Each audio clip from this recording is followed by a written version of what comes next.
My story begins the second the curtains closed on me. I forgot the smell of a new suit and the repetitive gleam of the cameras. All that was left was the cold of the metal on my wrist and a wall of indifferent faces watching me, as if I were already part of a catalog of forgotten failures.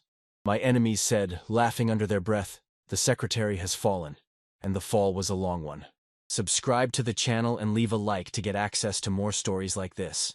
I, Miles Turner, the man who believed he could control his own steps down to the last inch, found myself walking barefoot down the hall of Northbrook Penitentiary, feeling my certainties evaporate in the sour steam from the guards' mouths. At 56, I was just another body among many, camouflaged by a rough, numbered fabric, each fold a reminder that life builds and destroys reputations in less time than it takes for a light bulb to flicker.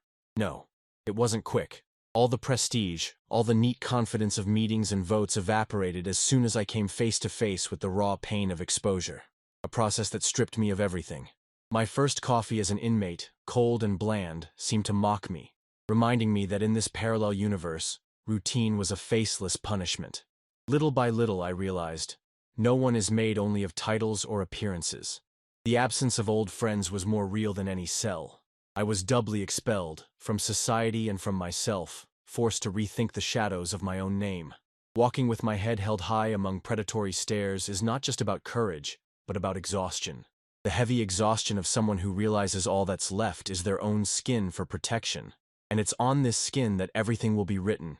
If you, on the other side, have ever felt the world spin without caring if you fall, like this video and subscribe. Because those who know the bottom of the well learn to smile differently. The world outside the prison doesn't exist in here. Northbrook pulses in a cycle that respects neither night nor day. There's only the harsh light of the corridors, motors humming in the background, the ingrained smell of bleach and compressed bodies. Every human contact is riddled with surveillance. Here, everything is information. The order of the showers, the bouncing noise of sneakers echoing on the court, the constant jingle of keys on guards' belts, and the muffled voices cutting through the air, as if everyone had something urgent to hide. My cell became a refuge and a threat. The mattress was just a sketch of comfort over rebars that insisted on creaking with every movement. The nature of isolation was made of hard details. Schedules without windows, mechanical meals distributed like rations, truncated conversations between strangers who always looked at each other from below, never directly. My routine formed a kind of tightrope. When you wake up, roosters don't crow. Here, what tells the time are the locks snapping open with a military click. The collective bathroom, humid and sterile, forced me into a permanent state of alert. I quickly learned to respect the shower line, fight for space at the foggy mirror, and turn brushing my teeth into an almost meditative pause. I liked to keep my belongings tidy. It was one of the few remnants of the world left outside. I organized anything, borrowed books, stationery, a pen with nearly dry ink. Free time, that treacherous ghost, was my enemy and my treasure. I read old newspapers, copied notes into stained notebooks, memorized legal statistics with no hope of ever using them. Slowly, I found small cracks in these disguised routines to keep existing. They say that inside Northbrook, the worst cell is the one in your own mind. Maybe it was true. The intermittent voices in my head were the companions no one saw. Still, with my body marked by time and shame, there was a part of me that wouldn't surrender to the void. The part that cataloged the nuances of the environment, feeling, with every small gesture, the challenge of not succumbing. It was on a grayish afternoon, between the clanging of locks and the hoarse voice of an officer on the intercom, that my destiny gained company. The cell, until then a place of reflection and exile, became a stage for something different. The guard arrived accompanied by a massive man with shoulders so broad they seemed to be trying to burst out of his tight uniform. Cole Griffith, or rather, Bull. The name circulated in whispers through the corridors. I stood up, waiting, my eyes quickly analyzing him. I quickly realized he walked through the prison like someone who had already chosen his place in the world, though his expression hid more weariness than brutality. He stopped in front of my cell door and didn't smile. He just placed a torn backpack on the bottom bunk and looked at me, directly and without ceremony. The look was firm, but not hostile. I saw marks on his knuckles, signs of a life of hard work, maybe fights beyond these walls. Bull was younger, but he carried on his chest the hardness of someone who had known every kind of storm. "Turner, right? The politician," he murmured, checking if there was space in the tiny locker. I just nodded. He pulled a piece of soap wrapped in plastic from his backpack and looked at me over his broad shoulders. "I don't need much. Just don't mess with my stuff and don't snore too loud," he decreed, his voice like rough sand. Cohabitation was announced as strict, but still without tension. Little by little, I deciphered him. Bull wasn't an easy talker, but he wasn't treacherous either. Without beating around the bush, he immediately established the invisible divisions in the few inches of the cell. There was something proud in the way he folded his blanket, tidied his toothbrush, tucked away his belongings like someone preparing a trench. I was still surprised by the insertion of a stranger into that space. I felt the accelerated pulse of someone who is always prepared for the worst. Cohabitation in prison is a minefield where every move is read 10 times before it's understood. I watched Bull with respectful distrust, noting the way he avoided prolonged contact, but never failed to cast furtive glances, almost assessing whether my presence represented a threat or, perhaps, peace. I soon realized we had more differences than similarities. Between the man I was and the man he seemed to be, there were miles. And yet, in those initial moments, we had something fundamental in common. Each of us clung to the little dignity that remained to carve out our survival. As the days passed, that cell stopped being just a division. It became a territory of silent approach, each gesture tested like someone exploring new ground. Bull was efficient, discreet, and practical. He fixed the creaks of the bunk bed, adjusted the door latch, and, every now and then, arranged his own thoughts in a low voice, gnawing on doubts he didn't want to share with anyone. I observed him like someone reading a book in a foreign language, slowly trying to decipher his codes. I soon discovered small possible alliances. I always managed to get old newspapers, resorting to the respect, or the remnant of it, for a former politician. Bull, in turn, traded favors in the laundry room, arranging almost new shirts, sometimes even a different soap from the institutional one. Sharing advice, each in our own specialty, became our currency for survival. One day, while Bull was trying to dismantle the shower drain with a bent piece of metal, I asked if he had ever worked with plumbing. He laughed, a muffled sound, and commented, "Baltimore Port. I've seen all kinds of leaks. I just didn't have time for philosophy." The phrase hung in the air, and I replied, "If philosophizing could fix wiring, I'd be all set." The exchange of smiles, still without warmth, was the backdrop for something new. Little by little, we started to share basic tasks and simple experiences. Preparing dinner together, sharing breadcrumbs, swapping impressions about the other inmates, each with their own microcosm of dilemmas. I showed him how to file notes on paper, taught him techniques for memorizing court dates. In return, he explained how to identify and protect myself from disguised provocations, every sign, every whisper. The loneliness, which once seemed invincible, gained cracks. I noticed the small kindnesses. Bull would share a pack of cookies when he got one, gave me priority to use the shower after crowded hours. In silence, in gestures interpolated between the practical and the cordial, we were becoming a strange pair, half distrustful, half complicit. Friendships aren't easy in prison, but our cohabitation had an unsuspected lightness. The nighttime conversations, low, just between us, went from failed politics to ship stories, at a pace only we understood. I no longer found his presence strange. On the contrary, I began to feel a relief from the company of someone who, behind the corporal armor, also carried cracks. However, when the bonds seemed to grow, fueled by small loyalties, the real tests came. It didn't take long for Bull to show his thorns. He was someone marked by disappointment, someone who had lost more than he had gained. Behind the practical gestures, he carried a protected anger, a fear that had everything to do with life outside, with promises spit out by bosses, and with family ties broken before he was even behind bars. I, myself, found myself more vulnerable than ever. The more time passed, the heavier the shame of the old scandal weighed. I was attentive to what they said in the corridors, whispers that never ended, hard looks from those who believed the man in the suit had bought his ticket here. It was impossible not to feel the weight of isolation, the hardness of self-judgment, the weakness in the face of my own past. The tension with Guard Doyle grew every day. He was the kind of man who liked to emphasize the difference between them and us. His presence bordered on abuse, a way of speaking, of asking for favors, of pressuring until each of us took one more step back. Doyle seemed to collect enemies and took pleasure in seeing who on the wing was easiest to break. And there, Bull was my closest shield. I realized this once, when Doyle hinted that I should be grateful for still having reading privileges, suggesting that my life could become a lot more difficult if I didn't give in on simple things. Bull intervened with his brutal voice, just saying, "Here everyone has the same mud on their shoe, and whoever steps, slips the same." These external barriers tested not only the friendship, but the very way I saw who I was. Inside, doubt vibrated. Would it be possible to build something real there, on the threshold between fear and respect? Which parts of me could still be saved, if only I dared to show all the shadows? And at the same time, I learned to see in Bull the pieces he tried to hide. The insecurities, the silent fits of rage, the exhaustion of living while promising himself one more lease on life. Cohabitation was a tightrope that every day could snap, whether from the weight of the world outside, or from the simple act of trusting a little too much. The tension between me and Bull had been growing, silent, as if we both felt an animal hidden behind our words and the most banal gestures.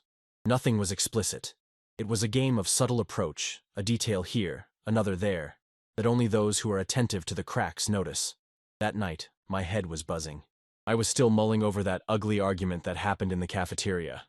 Some guys there never missed a chance to poke fun, piling on jokes about the fallen politician.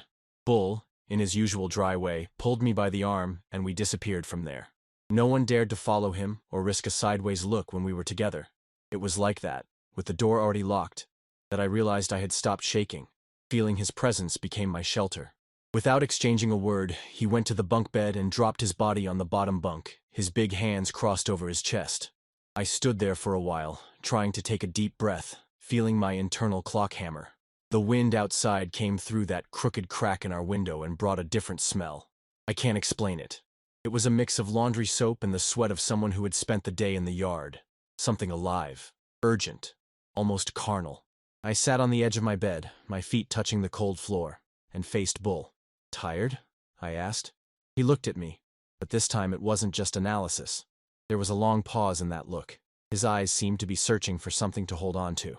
"Some days everything feels heavy," he replied, his voice lower than usual. The silence became a bridge. I ran my eyes over the stubble on his face, noticed the way the veins popped on his forearm, the amount of compressed strength there. Bull, looking at me, held my gaze this time. "Have you ever felt like that? Not knowing if you're still the same guy?" I gave a slight, crooked smile. There was no phrase that could do justice to the confession. "We change. Or maybe the world changes and we're just trying to keep up." He nodded, and it seemed that was enough. The atmosphere was dense, full of static, as if we were two wires getting close with a clandestine voltage. I wanted to let go of what was suffocating me, to take off that mask I had learned to wear so early. I approached slowly, feeling the tension in my locked shoulders. I sat on the edge of his bed, our knees almost brushed. The light from that broken lamp in the corridor, cut into bars by the grate, was off. The gloom drew his face even better.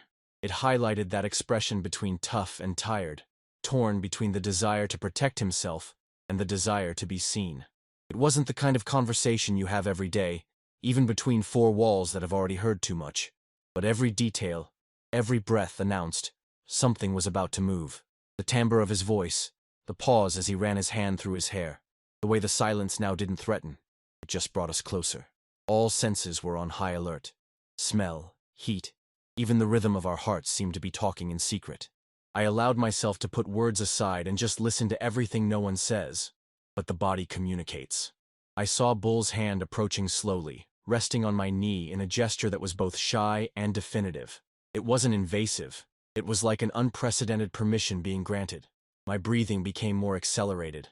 I closed my eyes, just for a moment, to hold the feeling in that instant.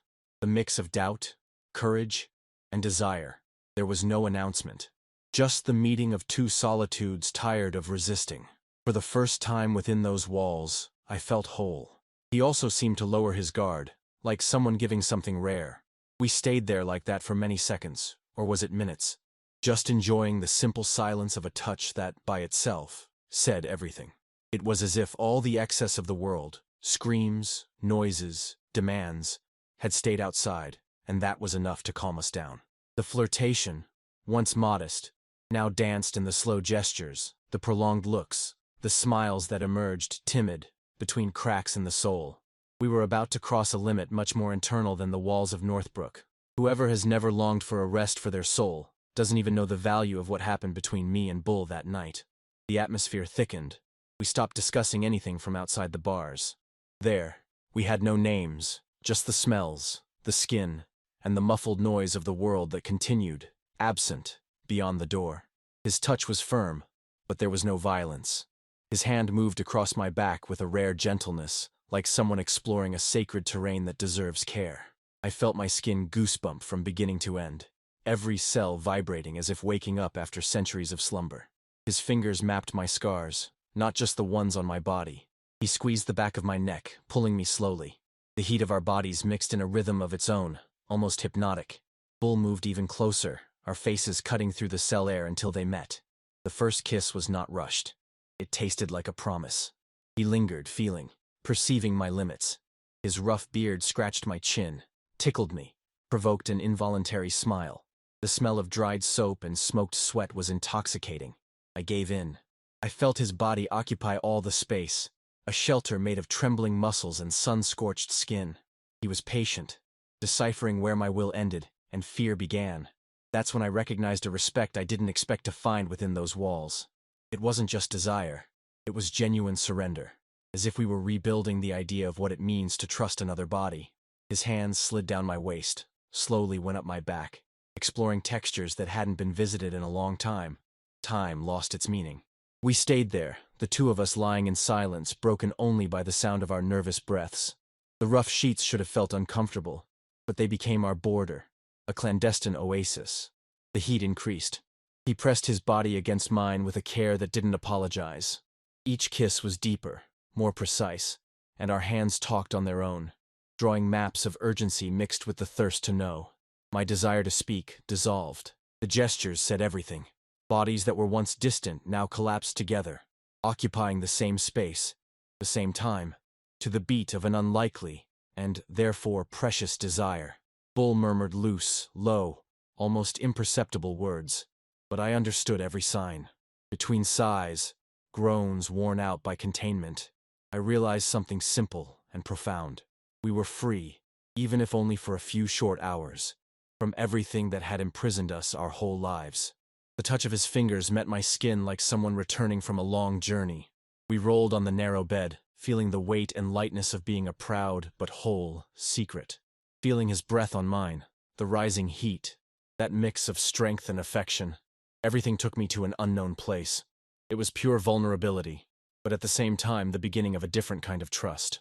There were no big words, no dramatic declarations, just the disarming, the exchange of gestures and small audacities. Lingering kisses, hands intertwined under the blanket, the shared warmth until the body asked for calm. When the wave passed and only our chests were heaving in the dark, I realized that my soul had returned to fitting in my own body. Lying next to Bull, I heard his gentle breathing, as if he too had found some kind of peace. After that encounter, the world restarted differently inside the cell, and inside me. There was, of course, care with the secret. Our gestures in front of others maintained the disguise, but the looks, the silent messages, the shared certainty, everything carried another weight. We walked through the wing, sometimes together, sometimes not, but I knew that nothing would be the same after what we had shared. I felt that something had changed in my posture. I walked lighter, less hunched over by the weight of the past. I felt the back of my neck more relaxed, my step less dragged. Bull also seemed like a different man with me. His look less hard, his expression more open, laughing softly when he allowed himself. Every small gesture, a shared coffee, a brief touch on the arm as we returned from work, a whispered joke to break the mood, now had a new meaning. The following nights were for conversation, confidences we only made in the half-light, talking about old pains, shameful dreams, fears no one confesses out loud. Bull told me he was afraid of going back to the streets, penniless and without direction. I was honest. I admitted the terror of being judged forever, of never getting rid of the label they had given me, of forever losing the chance to truly love someone.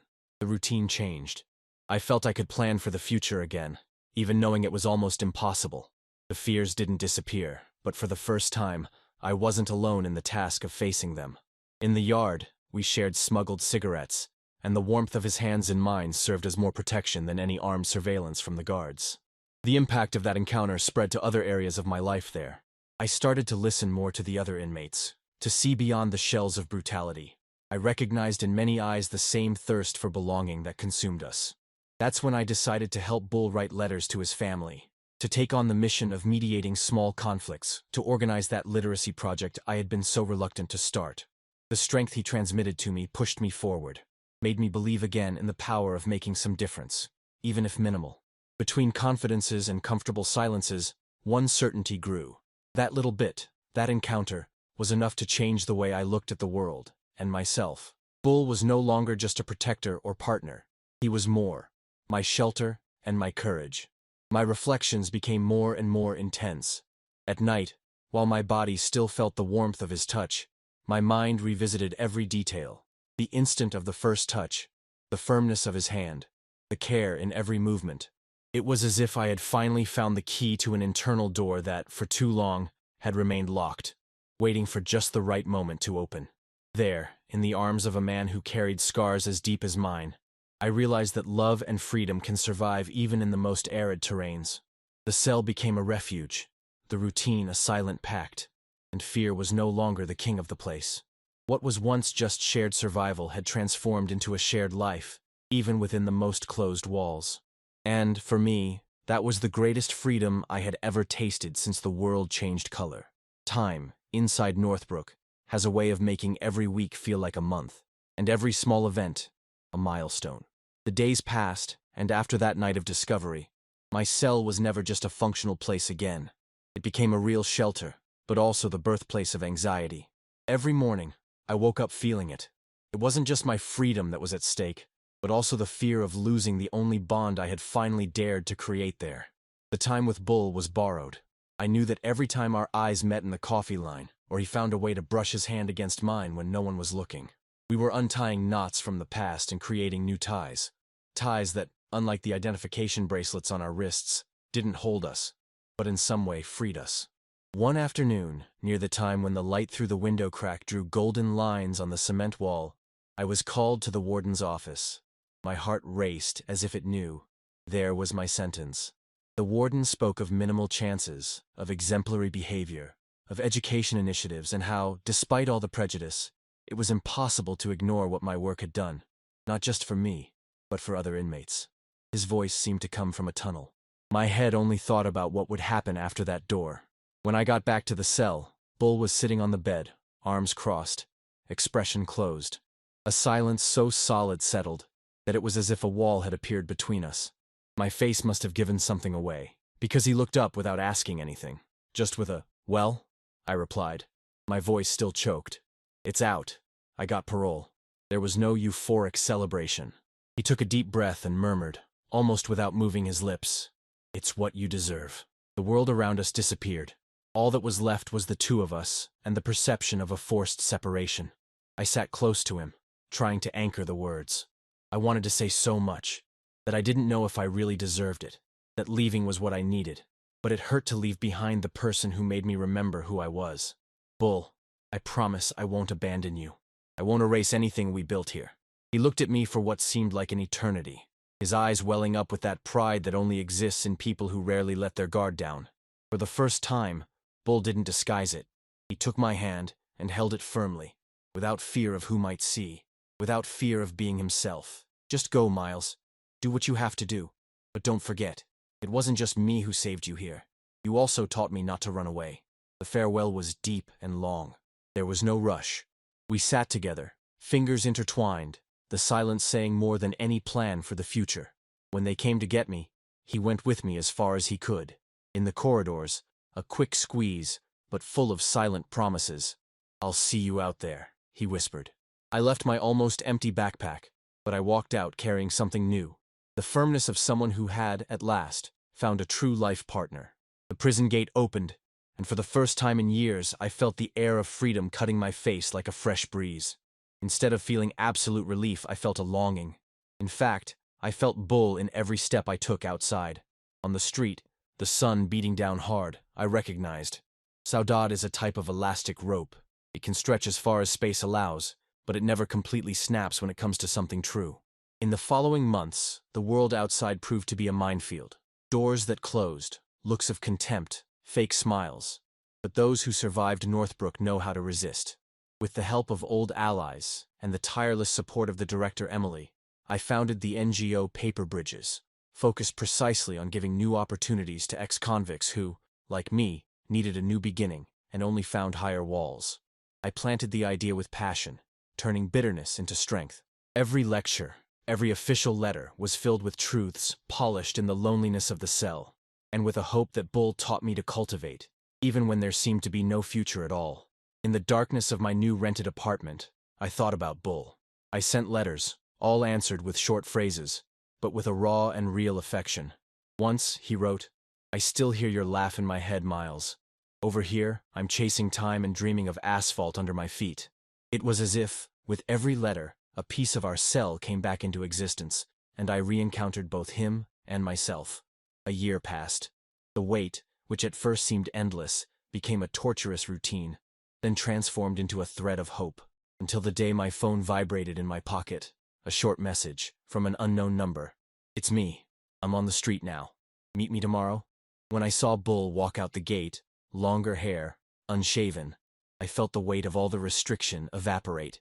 We looked at each other, without hesitation, and he came without fear, the long hug sealing the pact. There were no more bars, just the continuity of what we started together.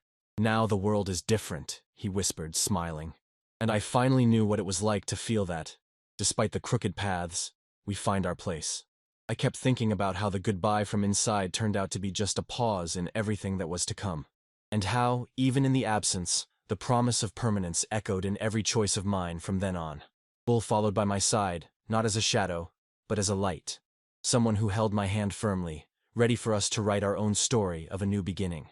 Freedom, I discovered, is not simply opening doors or pulling keys from shackles. Freedom is allowing yourself to exist completely, embracing your own flaws, and reconciling with yourself. What I lived with Bull was that rescue. No one in there was expecting love, maybe not even ourselves, but it sprouted, stubborn, in the aridity of fear and lack. And it was precisely our stubbornness in resisting that saved us from the bars the world insists on building around us. I went back to the memory of that cell many times. I remembered the way Bull adjusted my collar before internal hearings, his smell impregnated in the pillow, the whispered conversations late at night about the future, about what we needed to leave behind to be whole again. It was impossible not to think about everything that had changed. Not just for me, but for every man who is watching this story now, waiting for a chance to be heard, to be loved, to start over. The classes I gave to the inmates, the growing NGO, the workshops I created with Bull visiting prisons across the country, all of this was a mark of our story. Together, we transformed anguish into a project. I saw ex-inmates coming out of the shadows, taking on their own dreams, reaching out to each other.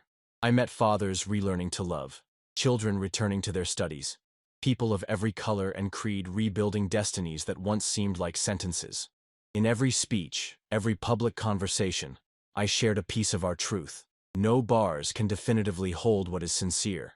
No matter the marks of the past, society can and should believe in second chances. And for me, every person who crossed my path was also an invitation to fold their own paper bull. That intimate pain, that mistake or trauma, that only loses its strength when faced with courage. Outside, with Bull by my side, life was never simple. New rejections arose, sideways glances, poorly disguised prejudices. But none of that hurt as much as thinking about giving up, knowing where we had already been. We became companions on a journey and a mission. We visited cities, prisons, community centers. Bull spoke little, but his silent testimony, his firm presence, was enough. In each destination, we saw disbelieving eyes shine. Maybe after all, love can also flourish in the unlikely. I learned to love again, to be less cruel to myself, and more patient with the struggles of others. I started collecting stories of rebirth and hope. I found in my partner in activism, Emily, a loyal friend, someone who believed not in miracles, but in the effect of constant effort. Our nights, now outside the bars, were simple. We shared a worn-out sofa, planned the next workshop, laughed at the idea that we were once so different. In the short sentences, the long hugs, there was always that invisible thread sewing the present to the past. The recognition that only those who allow themselves to truly love and be loved are really free. If you've made it this far, I want to thank you. Because hearing a story of second chances is also rewriting your own. If this story shook you, if it gave you hope, don't leave without liking the video, subscribing, sharing. Who knows? Maybe your story also just needs a new beginning and someone willing to cross the impossible by your side. I'm Miles Turner. I survived the bars of the state, the bars of shame, the bars of fear, and mainly, the ones I built for myself. Today I choose to live each day loving without reservation, teaching that everyone deserves a chance to fold their own papers, transform their own mistakes into bridges, and, who knows, find love where they least expect it. What you hear here is just the beginning. The complete stories, unfiltered and with all the details you imagine, are available now. See the link in the description right now. I challenge you. Close your eyes. Think about what you would leave behind and what you would carry with you if you had to start over. Like, share, come with me for the next story. Because everyone deserves a new and possible future. And sometimes it starts with a simple touch, a look, in a gray cell that suddenly fills with sun.